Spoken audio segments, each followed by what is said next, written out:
सुधा समाधान।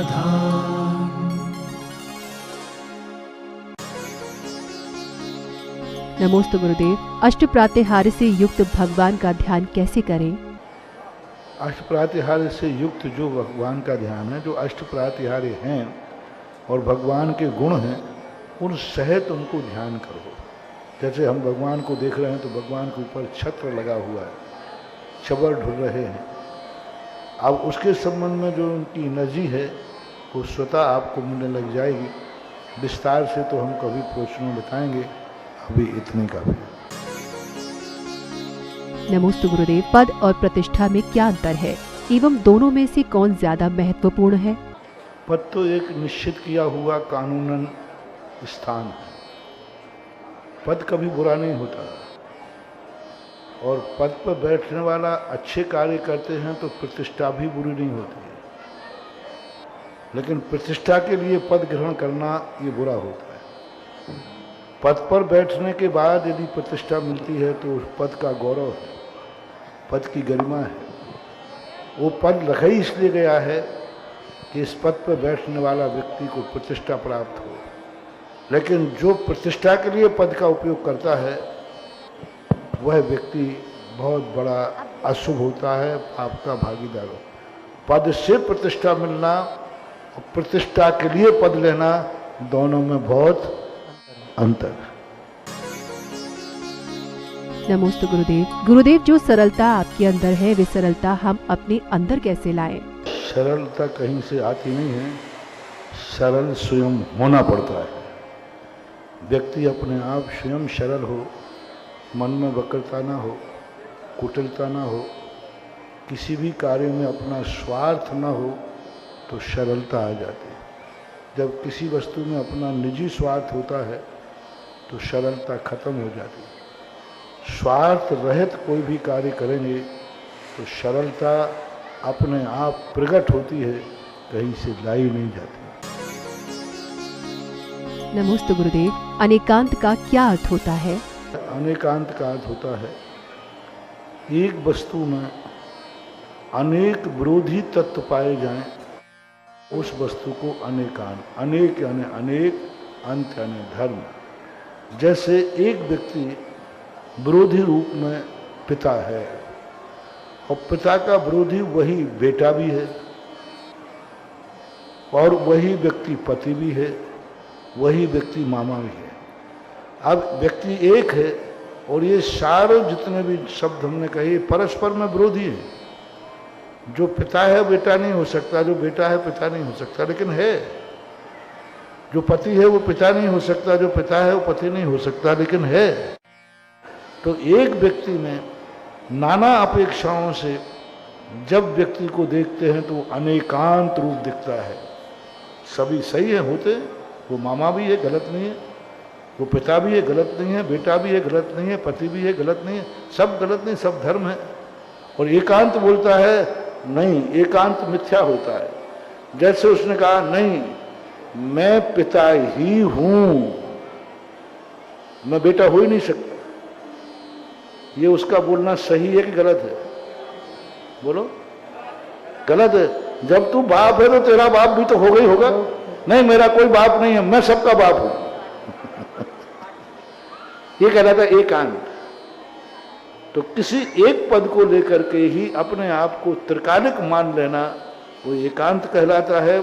और नाना पहलुओं को, नाना की अपेक्षा अपने को नाना रूप मानना यह अनेकांत कहलाता है। वस्तु में ऐसे अनंत प्रगल, अनंत जो गुण हैं, दर्शन, ज्ञान, चार्य, सिद्धा, चेतना आदि जो गुण हैं, ये सारे गुण अनेक अनेक स्वभाव वाले हैं, अनेक अनेक, और एक ही वस्तु में हैं, परस्पर में विरोधी। नमोस्तु गुरुदेव। श्रमण संस्कृति संस्थान के वर्तमान और भविष्य को देखते हुए हम संस्थान को और आगे कैसे ले जाएं? स्वयं व्यक्ति उपज नहीं कर सकता। कभी कभी व्यक्ति को ठोकर कुछ कुछ ज्ञान दे देती है। कभी कभी भक्त लोगों से हमें कुछ नहीं मिल पाता, दुश्मनों से मिल जाता है।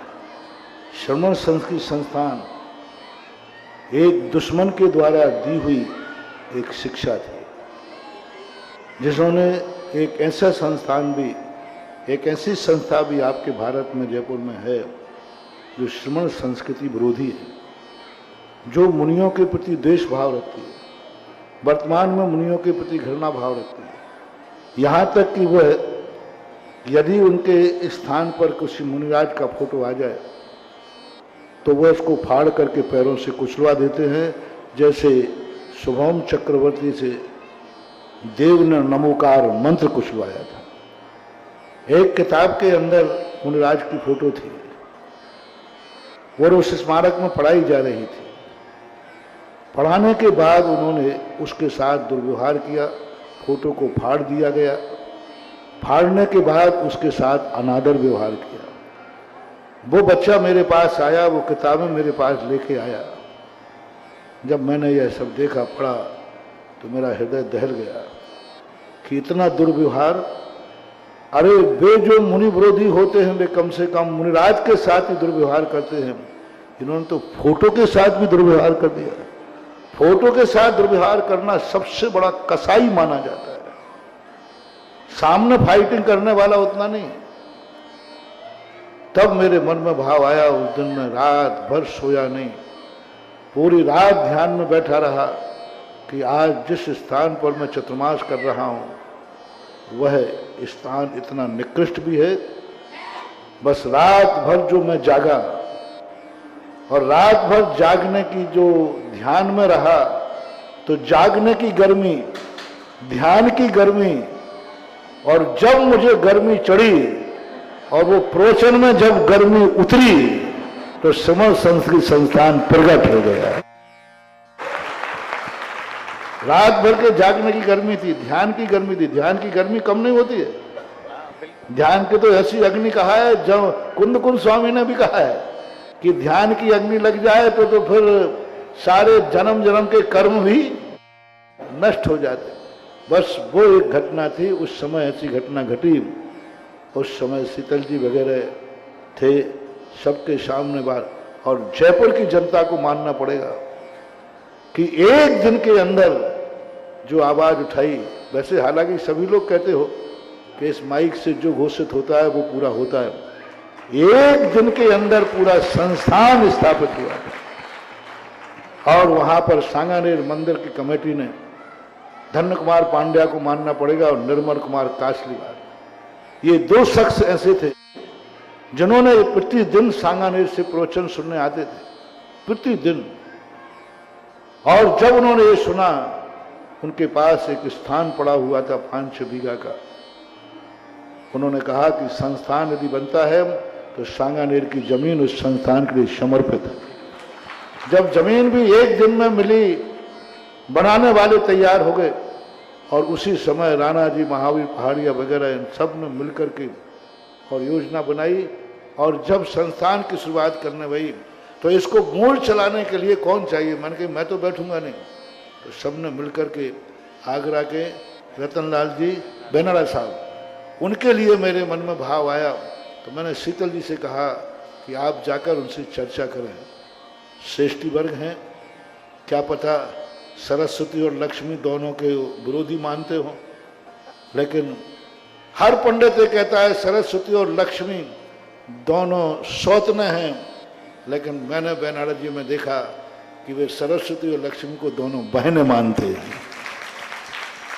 और उनके काज जो हुआ, आज मैं ये कहना चाहता हूँ, भारतवर्ष में जितने भी तीर्थ क्षेत्र मेरे आशीर्वाद से निमित्त से बने, उनको एक तरफ रख दीजिए, सबसे बड़ा तीर्थ क्षेत्र है श्रमण संस्कृत संस्थान सांगानेर। ये लोग सब बड़ी मेहनत कर रहे हैं, बिल्डिंग बना रहे हैं, सब कर रहे हैं, लेकिन अभी उतना किमिक्षिक वरदान नहीं मिला है, किमिक्षिक दान नहीं बना है। मेरा एक सोच है, आज मुझसे आशीर्वाद चाहते हो तो सारे भारत के लिए एक सोच है कि बस श्रमण संस्कृत संस्थान के दरवाजे आया हुआ कोई बालक और बालिका वापस नहीं लौटना चाहिए। अयोग्य की नहीं कह रहा हूँ, अयोग्य है उसके लिए लेने की नहीं कह रहा हूँ। जो आपके संस्थान के नॉर्म्स हैं, जो संस्थान के नियम हैं, उन नियमों के अंदर पास होने में यदि वो सफल है तो इस कारण से बच्ची को ना लौटाया जाए कि हमारे पास जगह नहीं है, हमारे पास खिलाने को नहीं, इस कारण ना लौटा जाए। अयोग्य को लौटा दीजिए, लेकिन योग बच्चा बच्ची न लौटे, जिस दिन ये हो जाएगा उस दिन का रात्रि का जागरण मेरा सफल हो जाएगा। नमोस्तु गुरुदेव। जब हम भाव और द्रव्य पूजा दोनों कर रहे हैं तो मंत्र में मात्र भाव पूजा और भाव वंदना क्यों दिया हुआ है? ये भाव सहित करना, क्योंकि जैन दर्शन में पहली बात तो द्रव्य रहित भाव पूजा कहीं आई नहीं, द्रव्य रहित भाव वंदना कहीं आई नहीं। आई है तो वो निश्चय नहीं की अपेक्षा से ध्यान में आई है। तो यहाँ द्रव्य पूजा को मैं भाव पूजा सहित करूं। मैंने जो द्रव्य पूजा की है सम्यक दर्शन का प्रतीक है। मैंने जो द्रव्य पूजा की है माँ द्रव्य पूजा ही नहीं की है, मैंने भाव पूजा की है। मैंने द्रव्य पूजा ही वंदना नहीं की है, मैंने भाव वंदना की है। तो अंतिम अर्घ में वह अपने अंतरंग की भावना को शपथ कह रहा है। मैंने मात्र फॉर्मेलिटी नहीं की है, औपचारिकता नहीं की है, मैंने यह पूजा भाव पूजा पूर्वक की है, मैंने यह वंदना भाव वंदना पूर्वक की है। और जो भाव पूजा भाव वंदना सहित करे करावे भावना भावे तो उसके लिए कल्याणकारी है, ऐसा अर्थ लगाना चाहिए। क्योंकि द्रव्य रहित भाव कभी होता ही नहीं। क्योंकि ये आगे जो आप लोगों ने भक्तों ने बनाया, मैंने कहा ना ये जिनवाणी जो है ना पूजा की किताब, ये भगवान की वाणी नहीं है, ये तो भक्तों की वाणी है। नमोस्तु गुरुदेव। भक्तांबर की लिपिबद्ध रचना कब, कहाँ और कैसे हुई? विधिवत रचना उन्होंने भक्ति की, उनको तो याद हो जाता है, कंठस्थ हो जाता है। वे इतने ज्ञानी होते हैं कि उन्होंने जाकर के वहाँ पर भगवान की भक्ति की होगी। बाद में जब वो जेल से निकल आए तो उन्होंने ताड़पत्र पर लिख दिया, बस हो गया, उनकी भक्ति तो कहीं भी कर। महान जो ज्ञानी होते हैं वे आंसू कवि होते हैं, मन में ही बनाते जाते हैं और गाते जाते हैं और उनको याद भी हो जाता है। नमोस्तु गुरुदेव। आचार्य श्री द्वारा रचित मूक माटी का भावार्थ क्या है? मूक माटी का मूल आचार्य श्री का मेरा भाव है कि एक पतित से पावन व्यक्ति कैसे बनता है, पशु से परमेश्वर कैसे बनता है, पैरों से नीचे कुचलने वाली मिट्टी एक दिन सारी दुनिया के सिर पर कैसे बैठ जाती है। जो मिट्टी सारी दुनिया पैरों से कुचलती है ना जमीन, और ऐसा वो क्या कर लेती है कि एक दिन मंगल कलश लेकर बनकर के सारे दुनिया के सिर पर बैठ जाती है। तो ये उन्होंने बताने का प्रयास किया कि संसार में रहने वाला जीव कितना भी पतित है, कितना भी पतित है, यदि वो जिस दिन से सुधरना चालू कर दे तो एक दिन वो 3 लोक के शिखर पर बैठ सकता है। पतित से पावन कैसे बनाया जाता है? वो मूक माटी का मूल स्वर है, हृदय है। और उन्होंने माटी को इसलिए लिया कि सबसे नीचे जाति की कोई वस्तु है तो माटी, क्योंकि उसे सब पैरों से रौंदते हैं, उसको उठा करके भी उन्होंने एक मंगल कलश की यात्रा करा दी। यह विशेषता है, ऐसा। नमोस्तु गुरुदेव। चारवाक और मारीच क्या समकालिक थे, क्योंकि दोनों के आचरण गतिविधि समान है? नहीं, मारीच जो है चारवाक नहीं था। सबसे पहले मारीच ने अपना परिव्राजक भेष धारण किया था।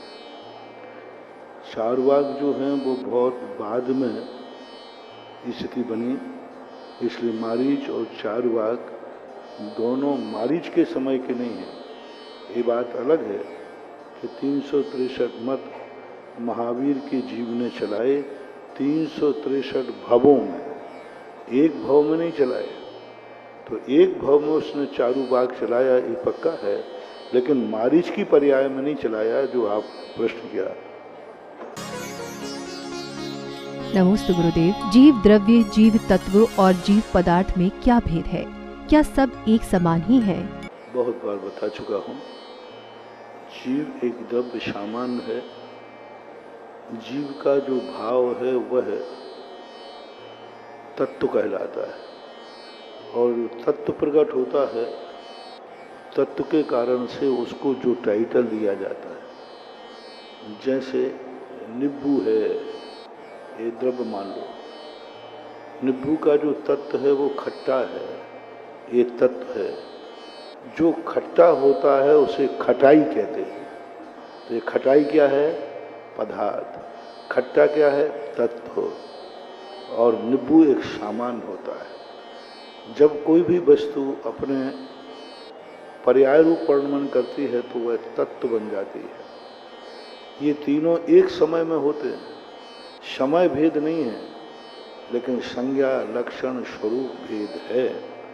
एक वस्तु है, सामान्य द्रव्य है, उसका भाव पना, और पने से युक्त वस्तु को जो टाइटल मिलता है वह कहलाता है पदार्थ। पदार्थ कहो, वस्तु कहो, एक ही बात है। द्रव्य गुण पर्यायों से जो युक्त होता है वो द्रव्य होता है, और जब द्रव्य पर्यायों से समाविष्ट होकर के अपनी स्वयं की संज्ञा भूल करके किसी पद पर अधिष्ठित हो जाता है वह पदार्थ होता है। जैसे मेरे को लीजिए, मुनि हूँ, मैं जीव द्रव्य हूँ, लेकिन अब मुझे कोई जीव नहीं कह रहा है, मुनि कह रहा है। मुनि पर्याय है। इस पर्याय के इतनी प्रभावशील पर्याय हुई कि जीव का जो जीवत्व था टाइटल वो गौण हो गया और मुनि पद हो गया। मुनि कहना ये पदार्थ है, मुनिपना तत्व है, और ये मुनिपना जो तत्व है ये किसमें है? जीव द्रव्य में है। जीव के बिना तत्व नहीं, तत्व के बिना पदार्थ नहीं, लेकिन जीव सो तत्व नहीं, तत्व सो पदार्थ नहीं, तीनों एक दूसरे के बिना नहीं, लेकिन तीनों एक दूसरे से भिन्न है। नमोस्तु गुरुदेव। सिद्धलोक अष्टम वसुधा में आकाश तत्व की विद्यमानता के साथ क्या पृथ्वी, जल, अग्नि, पवन तत्व भी विद्यमान है? पूज्यपाद स्वामी ने सर्वार्थ सिद्धि के अंदर स्पष्ट उल्लेख किया है कि ये तीन लोक में पंच स्थावर ठसाठस भरे हुए, एक सुई की नोक के बराबर स्थान नहीं है जहाँ पर ये पांचों स्थावर न पाए जाए, लेकिन वो वहीं ही रहते हैं, सो बात नहीं। एक जीव यहाँ से मर करके सीधा सिद्धालय के अंतिम बातवलय में उत्पन्न हो सकता है। मनुष्य भी, मनुष्य यहाँ से मर करके सीधा वहाँ जाके उत्पन्न हो सकता है।